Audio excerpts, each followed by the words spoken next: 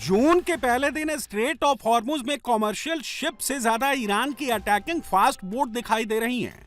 Iran ने रणनीति बदलते हुए इनकी संख्या अचानक बढ़ा दी है। हर बोट पर 2 मिसाइल लगी हुई है जो दुश्मन पर किसी भी वक्त फायर झोंक सकती है। बीते 24 घंटे में ईरान की मदद से 30 कॉमर्शियल जहाजों ने हॉर्मुज को पार कर लिया है। 2 हफ्ते में अमेरिका के 70 जहाज भी हॉर्मुज को पार कर चुके हैं। ट्रंप ने इसका दावा करते हुए कहा है कि हॉर्मुज में अब ईरान की दादागिरी के दिन खत्म हो चुके हैं, जबकि सच्चाई यह है कि अमेरिका ने जो 70 जहाज पार कराए हैं उनके ट्रांसपोर्टर बंद करा दिए गए थे ताकि ईरान उनकी लोकेशन और मूवमेंट को ट्रेस नहीं कर पाए। ट्रंप के दावों में अगर दम होता तो सऊदी किंग MBS यानी मोहम्मद बिन सलमान को हॉर्मुज खुलवाने के लिए फ्रांस के राष्ट्रपति इमैनुअल मैक्रों से मदद नहीं मांगनी पड़ती। खाड़ी के मुस्लिम देशों को नाटो की फौज नहीं बुलानी पड़ती। हॉर्मुज में ट्रंप की नेवी अब तक ईरान की बिछाई माइंस नहीं हटा पाई है।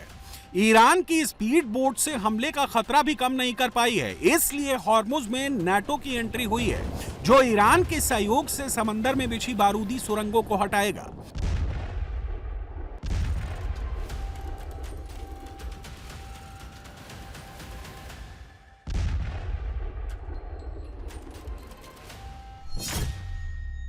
युद्ध में ट्रंप को बहुत बड़ा शॉक,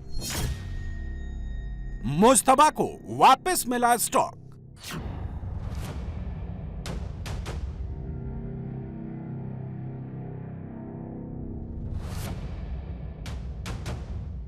ट्रंप अब अगर डील को पीछे छोड़कर युद्ध में कूदते हैं तो अमेरिका को बहुत महंगा पड़ सकता है। वजह एक रिपोर्ट है।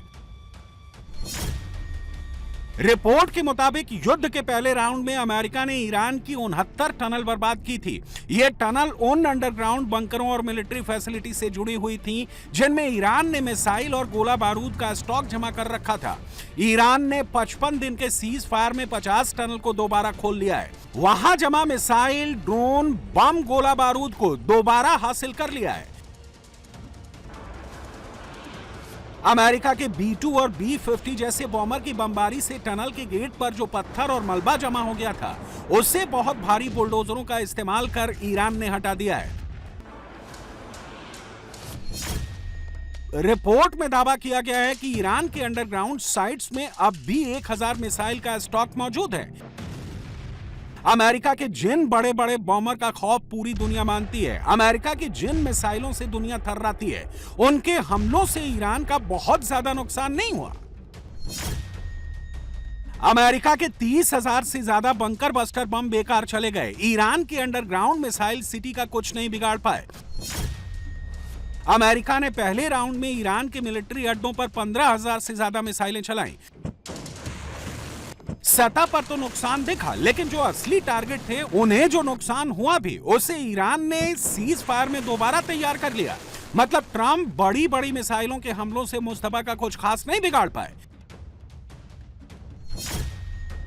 अमेरिका ने 40 दिन के युद्ध में 84 लाख करोड़ रुपए के हथियार फूंके। इजरायल ने 1,10,000 करोड़ का गोला बारूद फूंका। रिपोर्ट के मुताबिक सब बेकार चला गया। ईरान अब भी सीना ठोक कर कह रहा है, या तो उसकी शर्तों पर डील होगी, वरना वो युद्ध के मैदान में फिर दो हाथ करने के लिए तैयार है।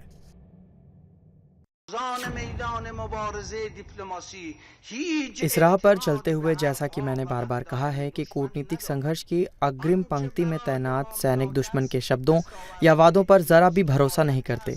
हमारे लिए महत्वपूर्ण वे ठोस उपलब्धियां हैं जिन्हें हमें बदले में अपनी प्रतिबद्धताओं को पूरा करने के लिए हासिल करना होगा। जब तक हमें ये सुनिश्चित नहीं हो जाता हमने ईरानी राष्ट्र के अधिकारों को सुरक्षित कर लिया है, तब तक हम किसी भी समझौते को मंजूरी नहीं देंगे। देश में फूट और सामाजिक विखंडन पैदा करने की शत्रु की योजनाओं के सामने एकता बनाए रखना हम संसद सदस्यों के लिए और भी अधिक महत्वपूर्ण है। विशेष रूप से उन्होंने हमें चेतावनी दी है कि हम वैध मतभेदों को भी कला और विभाजन में तब्दील ना होने दें। हम वाणी और कर्म दोनों में राष्ट्र की एकता और एकजुटता को मूर्त रूप दें।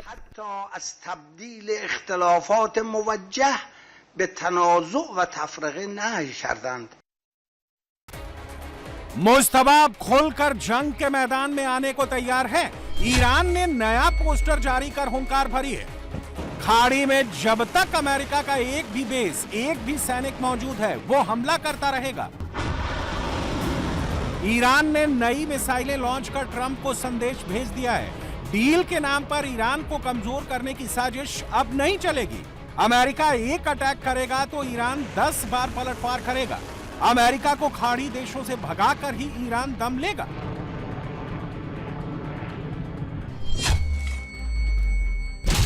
ये सैटेलाइट तस्वीरें देखकर ट्रंप को नींद नहीं आएगी। यूएई में अमेरिका के बेस पर ईरान ने कितनी तबाही मचाई है। जगह जगह जो काले धब्बे दिखाई दे रहे हैं, वो ईरान की पिन पॉइंट स्ट्राइक से बने हैं। ईरान ने मिडिल ईस्ट में अमेरिका के 20 बेस तबाह कर दिए हैं। अमेरिका की ताकत उसके एयर डिफेंस को बर्बाद कर दिया है। सर्विलांस और ईंधन भरने वाले एयरक्राफ्ट को उड़ा दिया है। अमेरिका के कम्युनिकेशन इंफ्रास्ट्रक्चर को जला दिया है। अमेरिका जिन पैट्रियट और थर्ड एयर डिफेंस पर इतराता था, उन्हें ईरान जैसे देश ने उड़ा दिया। इतने सैंक्शंस और पाबंदियों के बावजूद ईरान की युद्ध मशीनरी को ईंधन कहां से मिल रहा है? ईरान कैसे इतनी जल्दी अपना मिसाइल प्रोग्राम पटरी पर ला पाने में कामयाब हो गया? इसके पीछे चीन का दिमाग है, जिनपिंग का गेम है। चीन ये गेम कैसे खेल रहा है? चीन शेल कंपनियों के जरिए ईरान के मिसाइल प्रोग्राम को ईंधन दे रहा है। ये शेल कंपनियां तुर्की और यूएई से चलाई जा रही हैं, जो अमेरिका के दोस्त हैं। इसमें सबसे बड़ा नाम हाउकुन एनर्जी का है, जिसने आईआरजीसी से डील की। उसे 10,000 टन सोडियम परकोलेट बेचा, जिसकी कीमत $43 मिलियन है। इतने कच्चे माल से करीब 250 बैलिस्टिक मिसाइलें बनाई जा सकती हैं। ट्रंप जब डील के लिए ईरान पर मैक्सिमम प्रेशर बना रहे हैं, उस वक्त बीजिंग पूरी ताकत से तेहरान के पीछे खड़ा है। जिनपिंग ने फिक्स कर दिया है कि लड़ाई में ईरान को मिसाइलों की कमी नहीं पड़ेगी। वो मिसाइलों में लगने वाले कल पुर्जे, केमिकल और ऑयल उन्हीं देशों से ईरान को पहुंचाएगा जो अमेरिका के खास हैं, जहां अमेरिका ने सैंक्शंस नहीं लगाए हैं।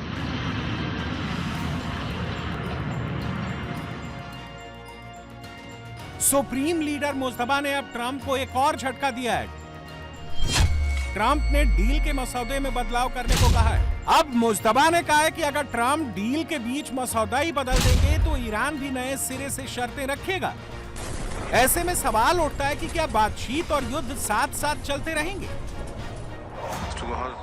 बातचीत और संदेशों का आदान प्रदान जारी है। जब तक कोई स्पष्ट निष्कर्ष नहीं निकल जाता तब तक उनका मूल्यांकन करना संभव नहीं है।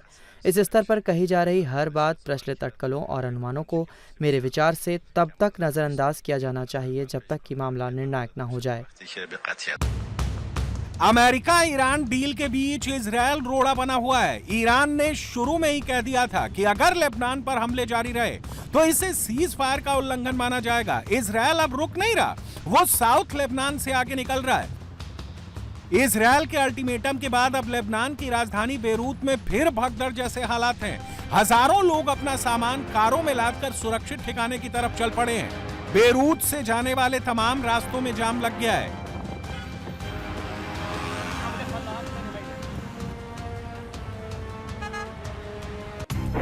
साउथ लेबनान में लिटानी नदी तक कब्जा करने के बाद इजराइल अब जहरानी नदी तक बफर जोन का विस्तार करना चाहता है।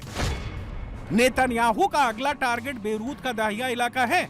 दाहिया को हिजबुल्लाह का गढ़ माना जाता है। हिजबुल्लाह के तमाम कमांडर यहीं अंडरग्राउंड बंकरों में रहते हैं। हिजबुल्लाह पूरी प्लानिंग यहीं बैठकर करता है। नेतन्याहू ने इजराइल की ग्राउंड फोर्स को आदेश दिया है कि साउथ लेबनान की तरह दाहिया को भी समतल करना है। गाजा में जैसे हमास को खत्म किया है वैसे ही दाहिया में हिजबुल्लाह को खत्म करना है।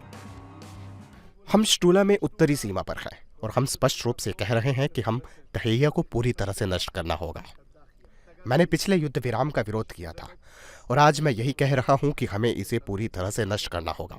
आईडीएफ अपना काम कर रही है। शुक्र है पिछले कुछ हफ्तों में हिजबुल्लाह के 600 से ज्यादा सदस्य मारे गए हैं, लेकिन ये काफी नहीं है। उनके साथ जो कुछ हो रहा है वो दहियेह है।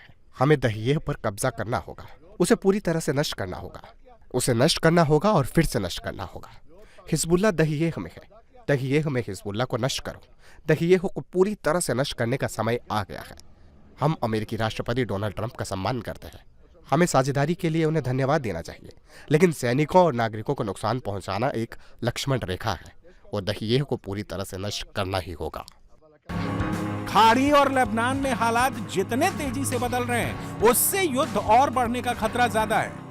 ट्रंप के लिए नेतन्याहू को रोकना मुश्किल है। ऐसे में वो मुस्तफा को कैसे रोक पाएंगे?